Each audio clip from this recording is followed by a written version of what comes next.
Data from the OECD shows that women are doing 63% more of the unpaid labor in the US.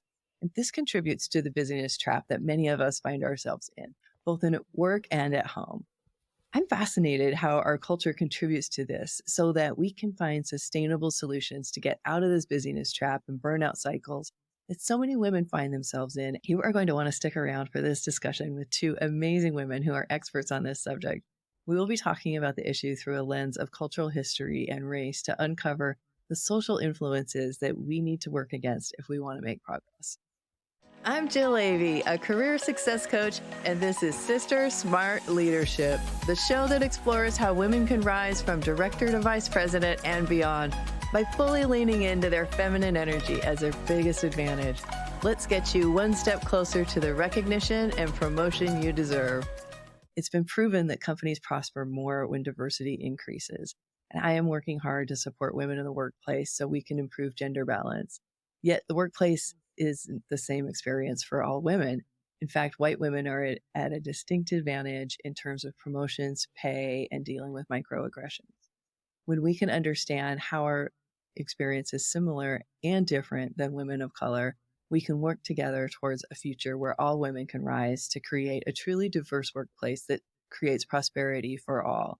So I'm joined here today by Mariah Johnson, who is an equity consultant with an emphasis on intersectionality of gender and race, and Ashley Cisneros Ritter, who is the practice director at Chicago Career Consulting. And she's also the associate dean at the School of Business at North Park University, where she has also taught gender studies. So let me hear a little bit about how you both got into this work. Mariah, would you start for us? Yeah. Thanks, first of all, Jill, for having me here. Really excited to be a part of this conversation. My journey to where I am today has been, I don't know, ups and downs.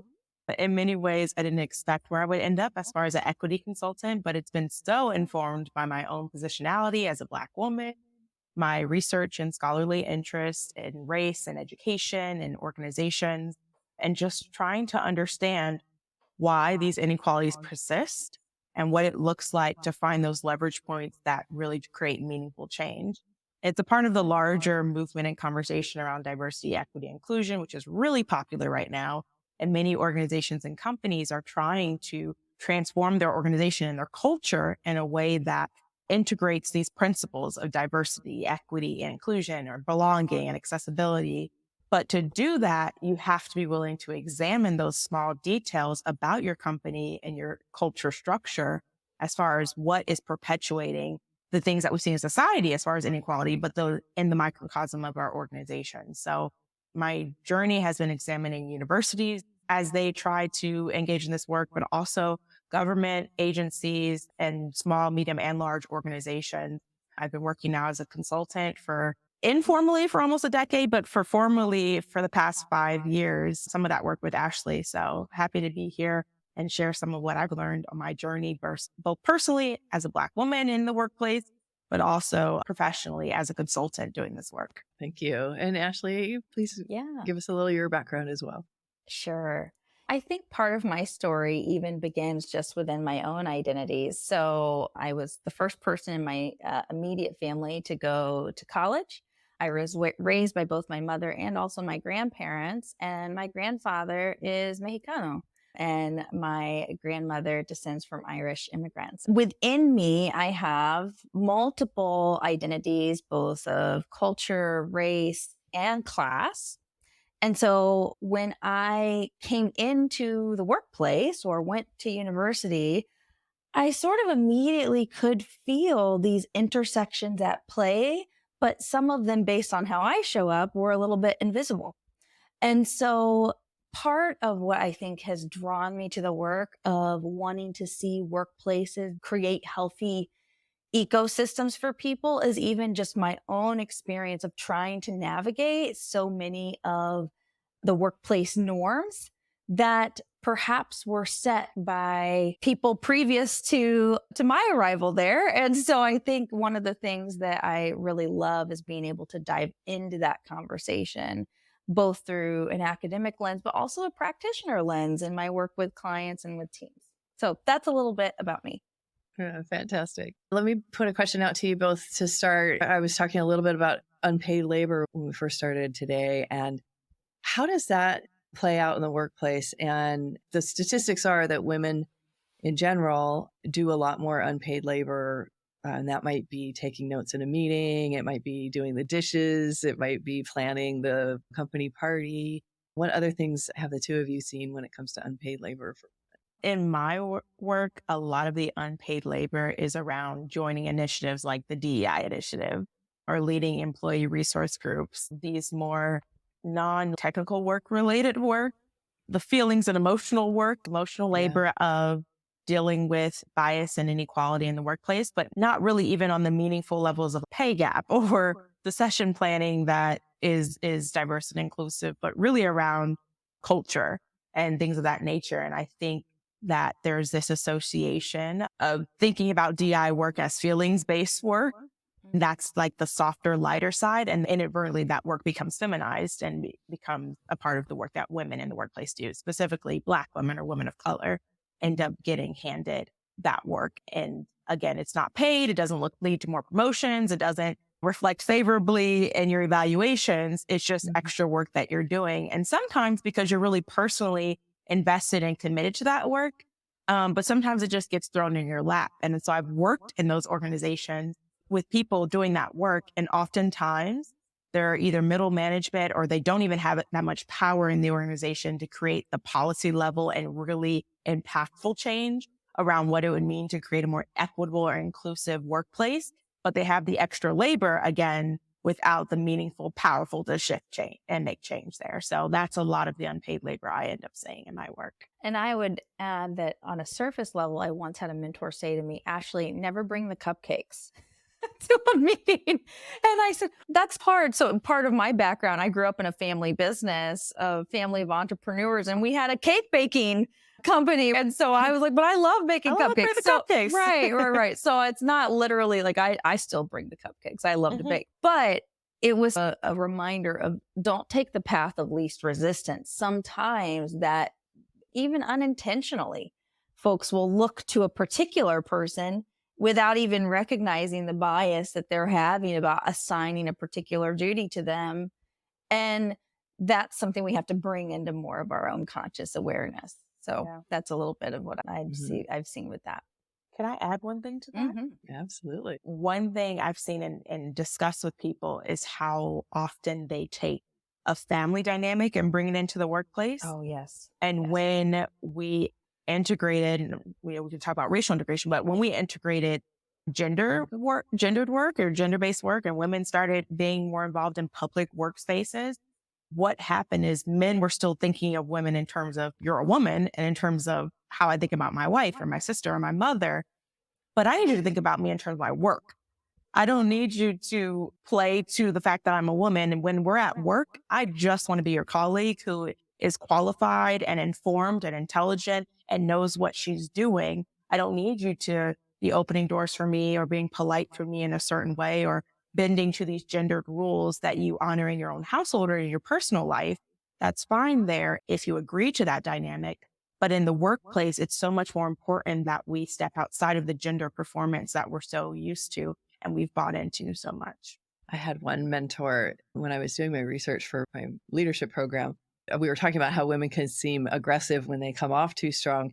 And he said, oh, yeah, that takes me right back to the original woman who ever told me what to do, which is my mom. And so, and I thought, oh gosh, yeah, we are bringing our whole history in. And sometimes I'm sure that we bring our dads into the room too. And so that all comes in and we need to be able to recognize that when it's happening. And what do we do about that? Recognize it and then shift into, this is the workplace, not at home.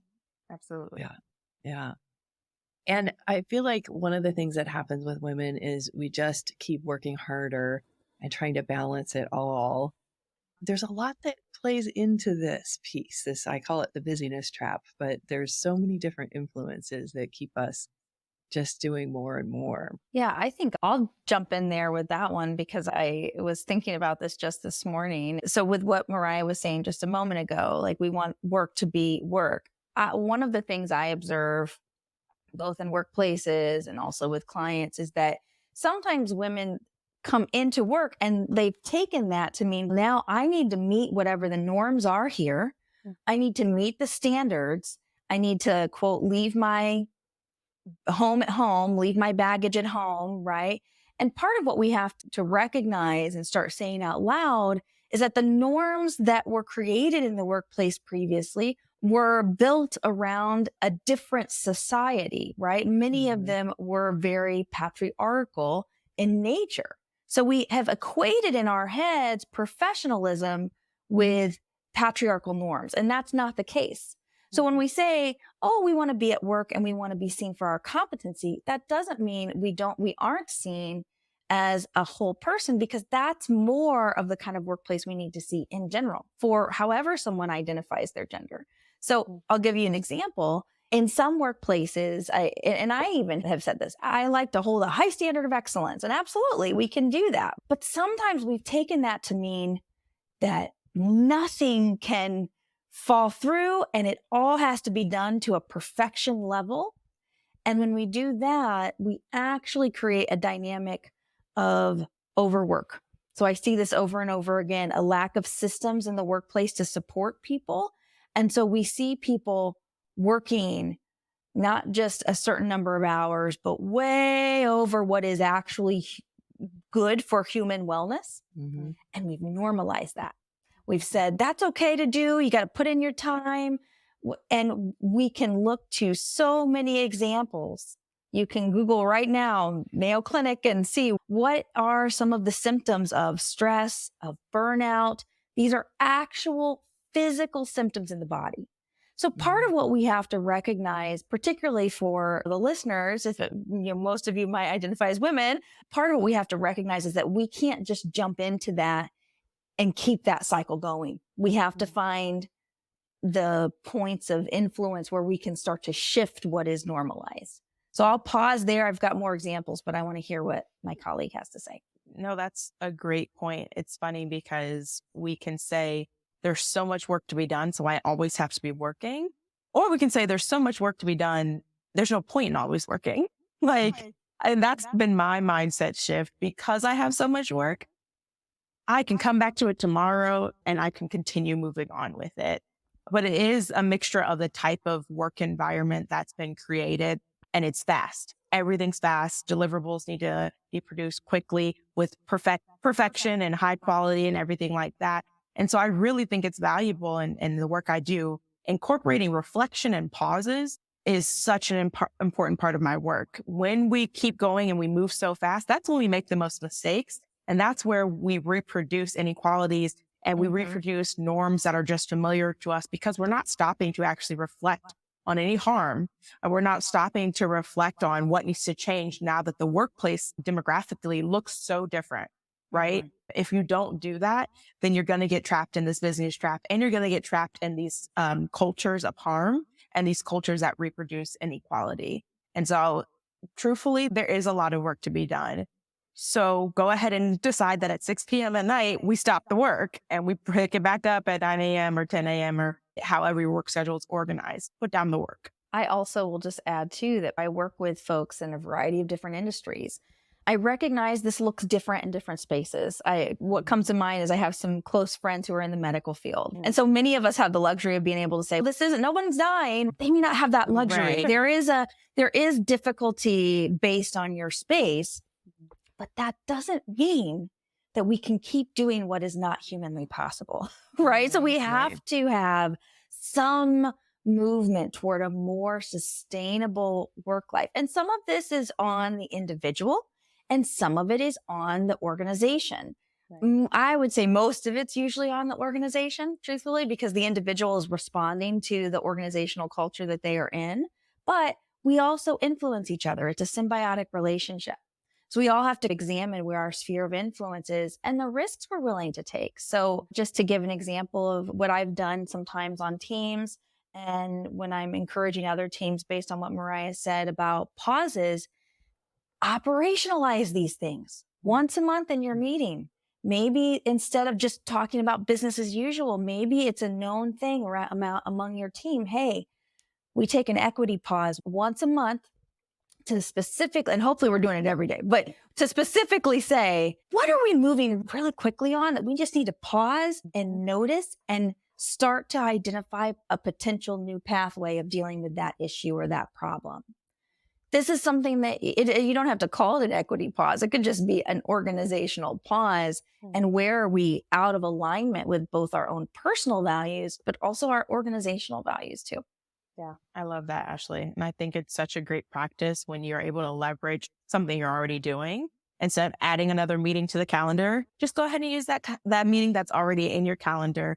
Take that 5 to 10 minutes at the beginning or the end to do something really human that's really valuable to your organization and your culture that you're trying to create. So I love that. And what kind of questions should teams be asking themselves at that time? Yeah, that's a great question. Yeah, it's a values check-in. Where might we be out of alignment with our values, including equity and considering that in how we approach our work? So you might ask, who this month slowed a process down so that they could make sure the quality was a better outcome for the recipient of whatever the process was, right? If you start to almost create an expectation of positive association when something is slowed down for the sake of a better outcome, you will find people will start to move in that direction more. So asking for where there were wins, asking where, I use the term sticky wicket. Like, where's a sticky wicket? Where's something that's like a sticky, it's like stuck and we don't know how to solve it. And maybe we don't have time to, but we can identify it here. And then we can take some time in another meeting to really take more time with whatever the issue is. Mm-hmm. I think that's great. And I like to ask about what's stressful and what's tedious. There's some tasks that you do daily or weekly, and you've started to not even think about it. It's just a normal thing that you do. And so what would it mean to take a moment to just ask yourself a few questions about that task? What's that task? What's the goal of that task? Why does it need to be done so frequently? And just really asking questions about it, because there have been so many times I've been working in a company, like full-time employee in a company, and I've just practiced what I was told to practice. Like in onboarding, I was told to do this thing. So every month I do it, but I don't question it. I don't reflect on it. I don't examine any aspects of it. It's just a part of my normal functioning. And then you can also ask about what's stressful. What's a task or aspect of your job that is stressful, that adds extra stress? Reflecting on it, unpacking it. Is there ways we can ease the stress through collaboration or making it more efficient or automating it? What can we do about it? So it doesn't even have to be a reflection on equity, but just reflecting on our own task and the things that we regularly do in our role can give us a moment to re-examine and reflect and shift to action or shift some element of our job. And those are some of the things that I do with companies. And it can be so powerful for someone to realize that something they had normalized, something that they just had routinized and it just was a part of the role, could actually become an opportunity to improve the role and an opportunity to relieve stress for them. And that can be really transformative. I couldn't agree with you more, Mariah. So often the solutions we need are like right there if we will stop and ask each other and find at least something. Jill, I do want to add one other thing to your question because I think this is probably the best place to put it. So I tend to not focus on the individual. I tend to focus on the organization and all the things we can do. But real talk, let's just have a moment here where we say, so I have a partner at home. I have a spouse. I have 2 kids. Here's the thing. I see far too many of my, we'll just say folks in this kind of season of life. I observe that it's easier to complain about our partners than it is to say to them directly, here's exactly where I need the help, right? Now, I'm in a unique situation in that my spouse is very active in our home life, right? And he has the freedom in his work life to be able to do that as well. But that aside, I think sometimes we make it harder on ourselves by just growing in resentment versus simply clearly communicating, these are the things that I need to stop my own need to do it my way. And I need to let go, let it go, let the laundry sit there, let the whatever, let it happen, right? Because the world does not end and begin with your own ability to live into whatever domestic dreams that are going on for yourself inside. So there's my little real talk moment for us.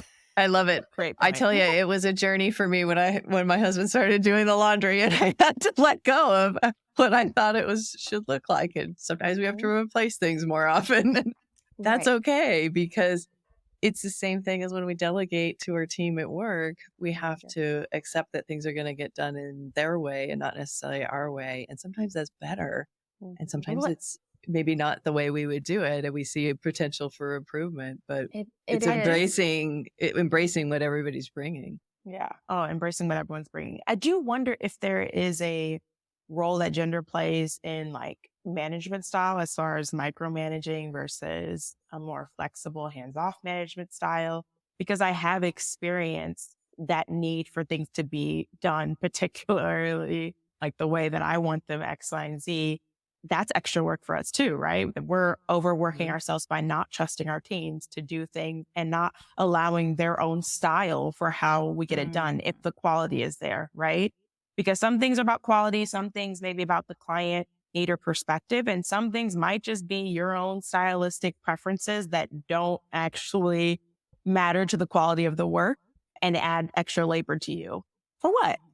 For what? Yeah. Freeing yourself from that, I think, at work and at home is really powerful and necessary. I think that's really important, Mariah, because to Ashley's point, she's thinking about the organization, and where I work is the individual level.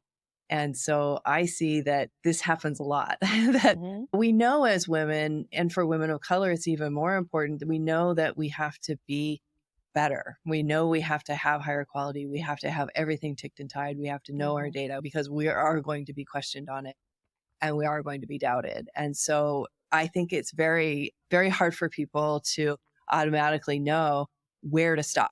And that's a concept that I'm really thinking a lot about, is what is enough and what are our upper limits on things? Because as you were talking before, like there's no limit to how much work we can do. Right. Greg McEwen's latest book got me thinking about this, is he was talking about setting that limit to how many things you'll do a day and how much you'll put into something. And I think that's a really important piece here of deciding where enough is enough and how good do we have to be, you know? Yeah.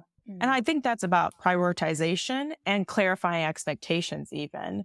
And we may be afraid, if we are in a middle management position and there is upper management, we may be uncomfortable to ask, hey, what's the expectations for my role? Or what's the expectations for like task or this deliverable specifically, or whatever it may be. Clarifying those expectations, but then setting your priorities. One of my priorities, work is not my life. I had to accept and realize that. And once I did, I could reorganize where I put it and how much time I gave to thinking about work when I wasn't working. Because if work is not my life, then when I'm spending time with my husband, I can't be thinking about that problem I was trying to solve earlier. Like I really have to detach from certain things, which has been a process in and of itself. And it's funny how much you can learn from male workers, honestly. One of my colleagues, he was like, he had such a like distant perspective on the work. And I was like, how do you not feel more deeply about this? And I felt so attached to the work. And he was like, because this is the task. This is what they wanted. We did it. There's no feelings about it. And there was so much to take away from that. And obviously we're different people. We feel different things, but I really tried to practice detachment from some elements of my work so that I can be present when I'm doing other things and when I'm with family and friends and other priorities in my life. So I think deciding what your priorities are and how much energy and time and emotional labor you'll give to certain things can be really valuable. And as much as we value and believe in feeling your feelings, there's got to be a time limit or a constraint around how much you will feel your feelings when it comes to things that are lower on your priority list. If work is your number one priority, then it's your number one priority. But if it's not, if it is 2 or 3 on your priority list, then don't give it 16 hours of your day as far as the emotional and mental space that it takes up. Really evaluate that piece. Jill, I know we probably have more questions going, but I want to add to that. Is that okay, Mariah? Yes, please.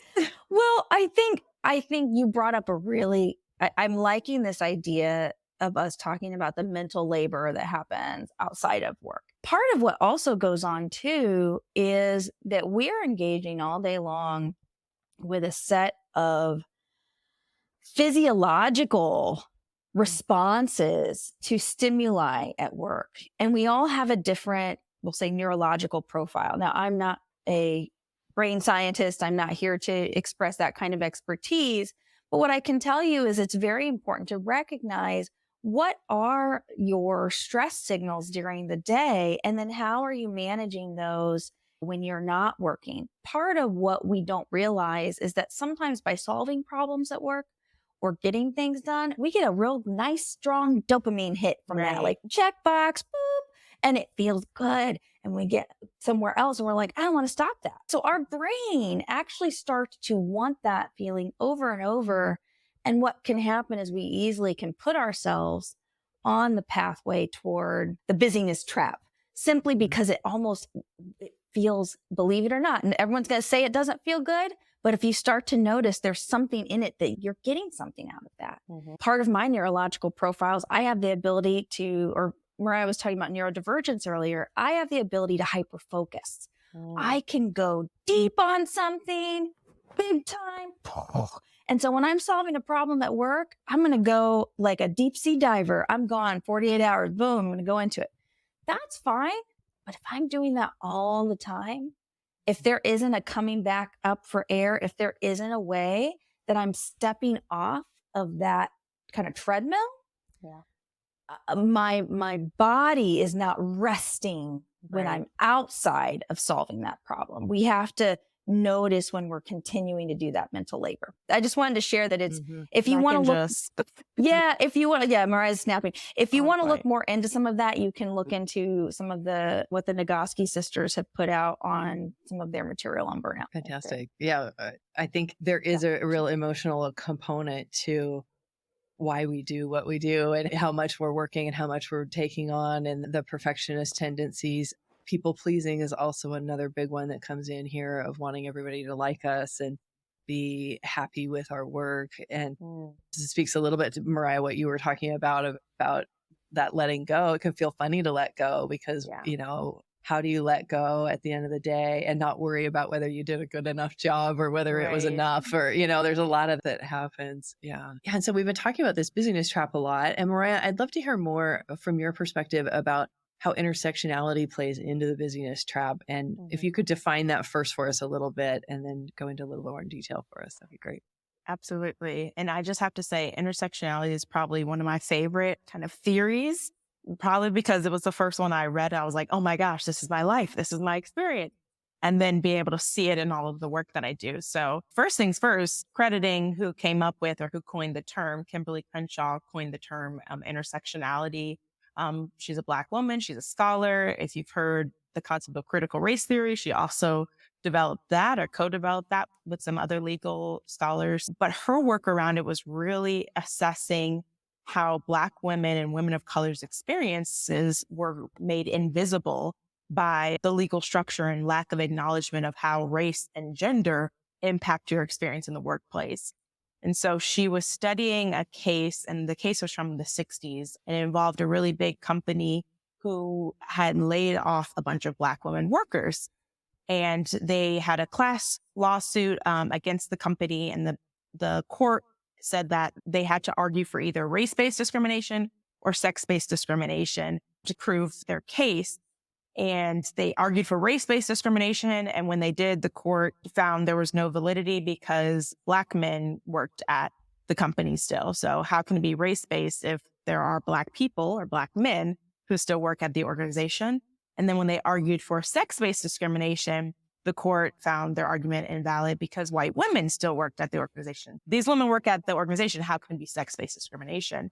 And Kimberly Crenshaw analyzes how the legal system literally made the experiences of Black women invisible by not acknowledging the intersectionality of race and sex when it comes to discrimination in the workplace, because of the policy around not allowing Black women to work in this industry until later. It was a last in, first out type of firing. And by virtue of that, Black women were impacted greatly and experienced this unique kind of positionality. And so intersectionality really captures how systems of oppression or systems of inequality are intersecting.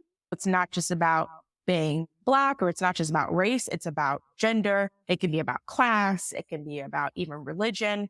Whenever you think about these different characteristics or social dynamics and how there's a hierarchy associated with it, if you look at the intersections, you'll see how doubly impacted or triply impacted certain groups are in the workplace and in society more broadly.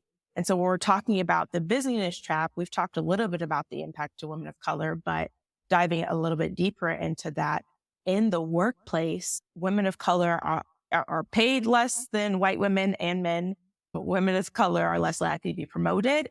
I just learned recently that I think it's 52% of Black women in senior executive positions end up resigning due to racially related or unfair treatment. 52%. So of the small amount that are able to get promoted and matriculate up the corporate ladder, half of them aren't even staying or aren't going beyond that because of racism or race-related discrimination. And you can't ignore the gender aspect of that. And so when I think about intersectionality, when I think about gender, I really do see it through a race lens, not only because I'm a Black woman and I can't separate out my gender from my race, but because I see the differences in white women's experience in the workplace versus Hispanic women's experience in the workplace versus Asian women versus Black women.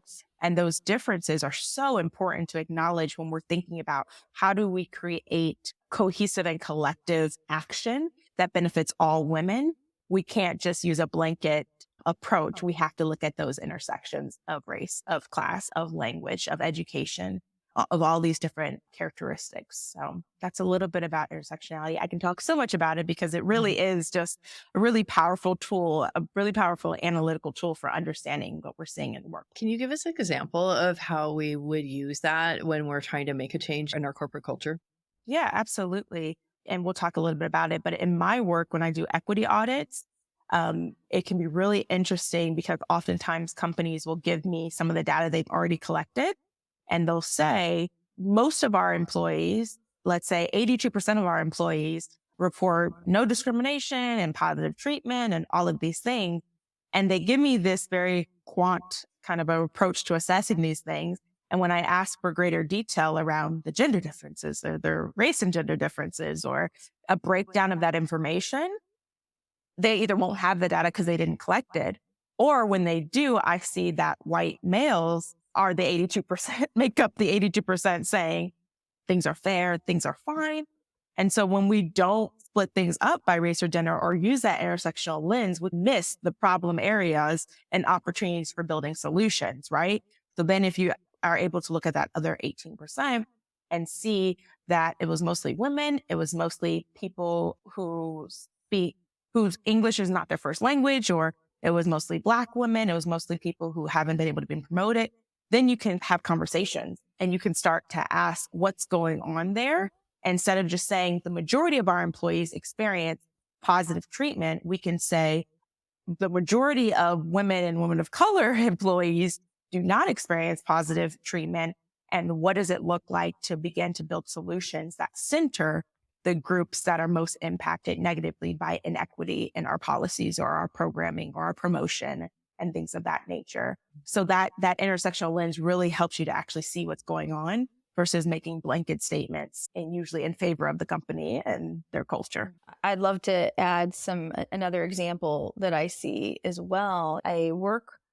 When I work with teams, one of the reasons that intersectionality is so important is because it just provides us simply a lens through which to see. It's recognizing that often, as you were saying, the lens we are using sometimes is benefiting perhaps a certain group that's at the table. I know some people, I'll acknowledge, for some folks, and maybe even some folks listening, they get very nervous or uncomfortable when we start acknowledging these aspects of identity. And something I want to be clear on is we're not saying anything that isn't already existing in the room. I think that's one of the things that sometimes I hear a pushback or a fear, even just the term, there's a concern that somehow another layer is being added that wasn't there before. But the reality is these aspects of identity are always in the room. Right. We're just giving voice to them. So I'll give you an example. Sometimes when I go into organizations, usually, and every single organization I've ever worked with, there's always one group that says that group is not doing their job. And then the other group says that group's definitely not doing their job. And they're like, oh, yeah, we are. And so this is a human behavior. This is a human thing. You'll see this everywhere you go. But part of what I think is really interesting that we have to acknowledge is that when one group says that, they have to also be aware what else is being said in that moment. What is the context? Because if one group is saying this group isn't doing a good job or what have you, and you look at actually, you see that group also has a particular gender makeup, has a particular racial dynamic, well, now you have a situation where it's not just a question of one team's abilities or competencies. It's also a racialized perception. But the thing is, and this is something for those of you listening, you may not be seeing me. So I look white. I am white. I identify as both white and also I have Latina heritage based on what I shared previously about my family. And so one of the things that I need my white colleagues and counterparts to recognize is that for our colleagues of color or colleagues of different cultural background, this part of who they are is always in the room. It's never not there. So we have to recognize that's part of the story. So that's a great point, Ashley. And that's what the work is about. It's about making visible the invisible, right? Like those things, those little harms or microaggressions, or why do I keep getting overlooked for the promotion, or all of these questions that honestly a lot of people of color, women of color colleagues are asking themselves constantly when they're at work. All these questions, it's always there, but whether we have the conversation and whether we acknowledge it is the only thing that changes. Acknowledging it, being open to that reality is so important. I've heard people say, my Black colleagues or employees never said anything. That is a comment that someone has never said anything. Or even if you think about harm caused by sexual harassment, or he never did anything to me. Because it's not your experience, you haven't observed it, it hasn't been explicitly identified or pointed out to you, then we create this universal idea that it doesn't exist. My experience is universal to everyone's experience. But the truth is, when we're talking about the workplace, when we talk about harassment, discrimination, inequities, the workplace is not experienced the same by every employee, every leader, every person that walks in through the door, or remote work even. It's not experienced the same. Everyone's experience in part is not just shaped by who I am by an individual, whether I'm an extrovert or introvert, or whether I have 10 years of experience in this industry or 2 years of experience, whether I feel qualified or not. It's not just shaped by those things. It's shaped by the way we structure the workplace around race, gender, class, education, roles.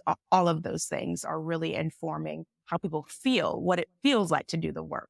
And I feel like when we can start to have these conversations, we can open up, going back to your comment about setting expectations and what are your expectations, it takes so much of the guesswork out of your work life. And because a lot of this overperforming and overworking comes from not knowing exactly where you stand and always feeling like you're coming off the back foot. And so I think these conversations are really important so that we can just talk about this stuff and get it out on the table and have that discussion so that people understand more about where they're at and where each other are at. And so we can really start to make those connections. Yeah, absolutely. I ask direct questions too. And to be clear, it's not in my nature necessarily to be direct. I am an introvert, but I do find, let's make it clear. Let's be real straightforward. What is your feedback? What is your expectations? I like getting feedback early so I can adjust and I document it. That it's never a thing of,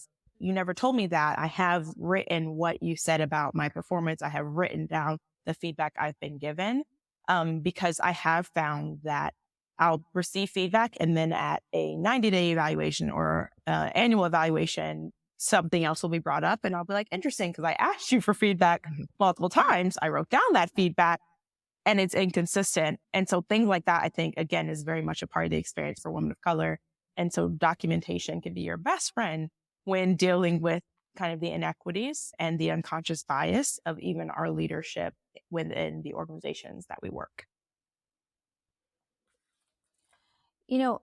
Jill, I think I'd like to tie back one other point for your listeners as well about how intersectionality also connects with the busyness trap.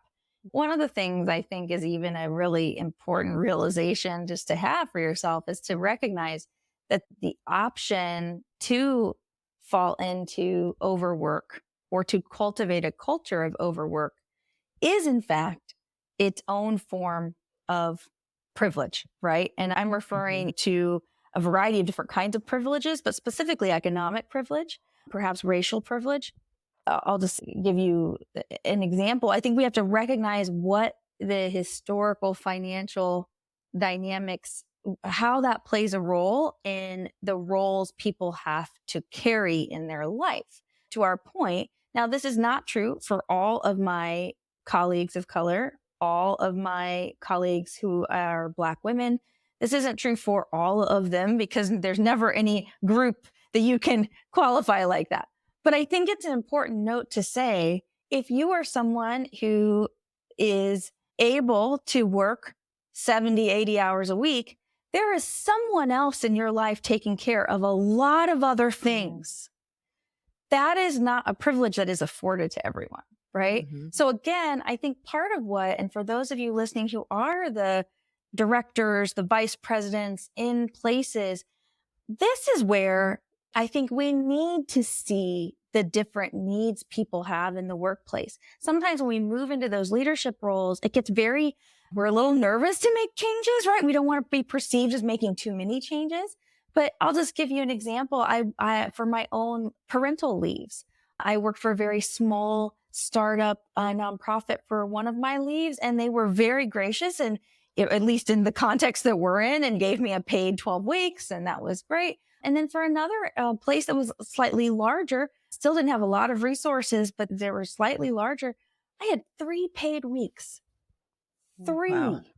1, 2, 3. I'm sorry, you can barely walk across the room at that point, okay? Mm-hmm. So we have to start bringing these conversations out. Now, was I still able to take more time? Sure. But was all the paid vacation used? Was all the...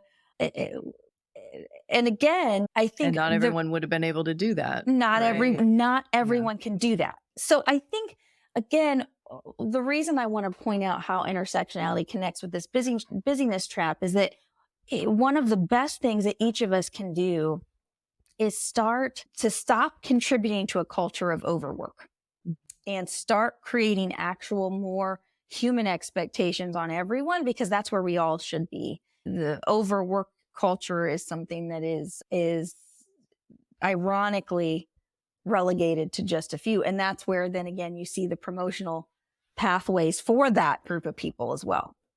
If I can add, interestingly enough, oftentimes our relationship to work and overworking was learned when we were children, and what we saw our families do and what their relationship to work was. If you saw your mom or your dad constantly working, you're more likely to think and normalize that behavior and bring it into your own career path. So again, that's another time where reflection becomes really important.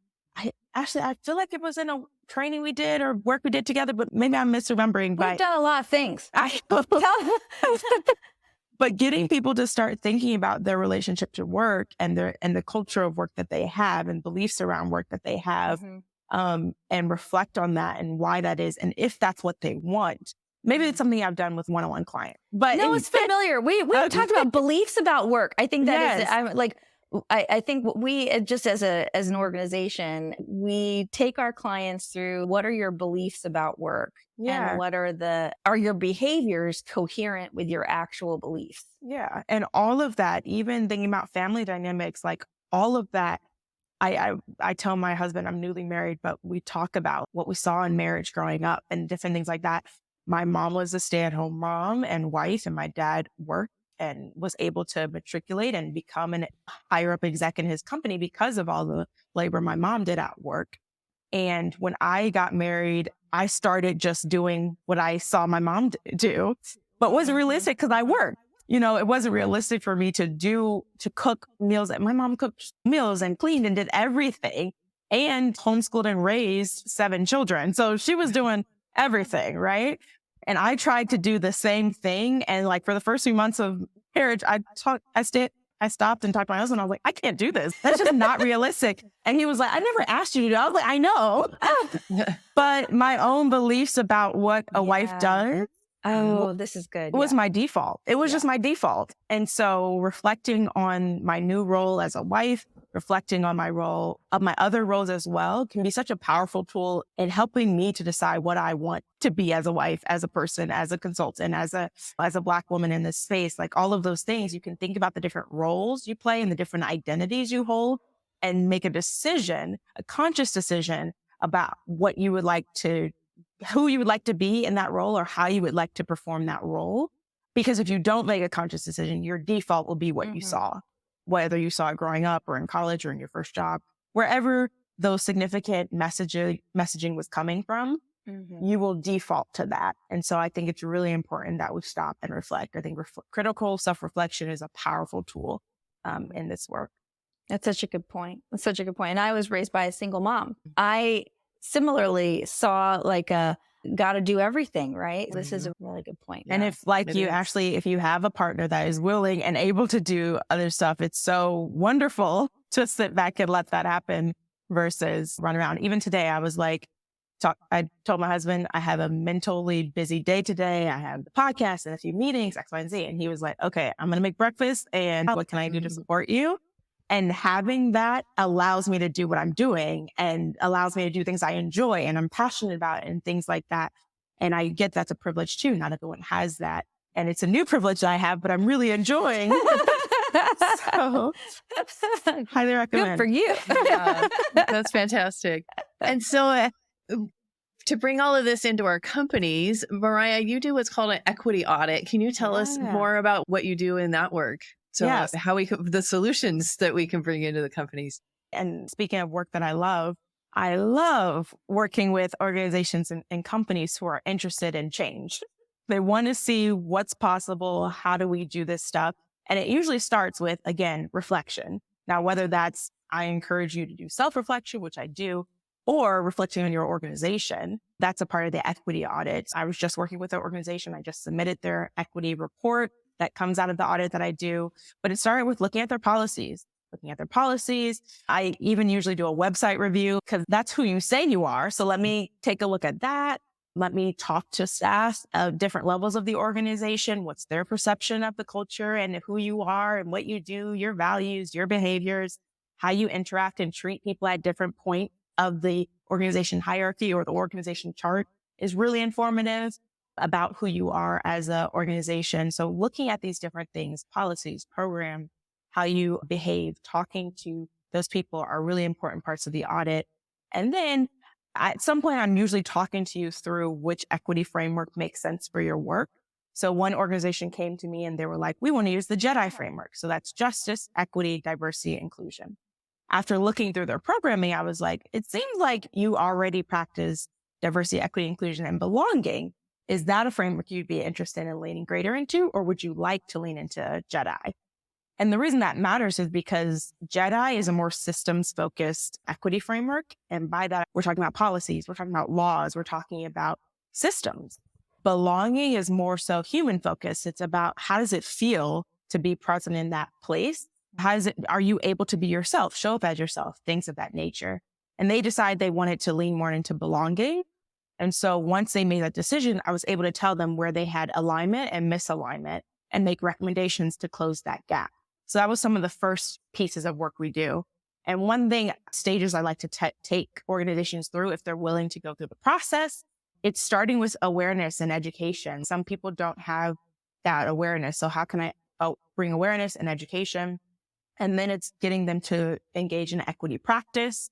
And then the last stage and final stage is equity identity.